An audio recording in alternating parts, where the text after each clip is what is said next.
ನಾನು ಕಂಡಂತೆ ಆ ಮಗು ಆ ರೀತಿ ಇಲ್ಲ. ಇವಾಗ ನಮ್ಮ ಜೀನಿಯಸ್ ಮುತ್ತ ಆ ವಯಸ್ಸಿನಿಂದನೂ ಆ ಮಗುನು ಅಂದರೆ 14 ವರ್ಷದಿಂದನೂ ನಾನು ನೋಡಿದ್ದೀನಿ. ಅದೊಂದು ಮುಕ್ತ ಸ್ವಭಾವದ ಹುಡುಗ ಆತ.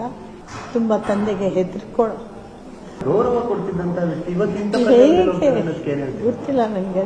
ಎಲ್ಲ ಅವನು ಮಾಡಿರೋದು. ಹೇಗಾಯ್ತು ಇದೆಲ್ಲ, ಹೇಗಾಯ್ತು ಇದೆಲ್ಲ? ಕನಸಾಗಿರ್ಬಾರ್ದಾ? ಆ ಕನಸಿನಿಂದ ಹೊರಗೆ ಬರಬಾರ್ದಾ ಅಂತ. ನೀವಾದರೂ ಅಷ್ಟೇ ಒಂದು ಇದು ಹೇಳ್ಕೊಳಕ್ಕೆ ನಾನು ಏನು ಅಂತಂದರೆ, ಆ ಹುಡುಗನ ಸ್ವಭಾವ ತಂದೆ ಸತ್ತಾಗ ಅಕ್ಕನ ಮದುವೆ ಮಾಡಿದಾಗ ಅವರೆಲ್ಲ ಹೇಗೆ ಮಾಡ್ದ, ಹೇಗೆ ಎದುರಿಸಿದ ಆ ದಿನಗಳು. ಆಮೇಲೆ ಆತ ಫೀಲ್ಡಿಗೆ ಬಂದಾಗ ಆತನಿಗೆ ಯಾವ ರೀತಿ ಒಂದು ಮರ್ಯಾದೆ ಸಿಕ್ತು ಅದೆಲ್ಲ ಕಂಡಿದ್ದೀವಿ, ಕೇಳಿದ್ದೀವಿ. ಅದನ್ನು ಮೆಟ್ಟಿ ನಿಂತು ಮೇರು ಎಷ್ಟು ಮೇರು ಅಂತ ಎಷ್ಟು ಬೆಟ್ಟದಾಗ ಬೆಳೆದ್ಬಿಟ್ಟ ಅಂಥವನಿಗೆ ಸಡನ್ನಾಗಿ ಈ ಥರ ಒಂದು ಇದು ಅಂತಂದರೆ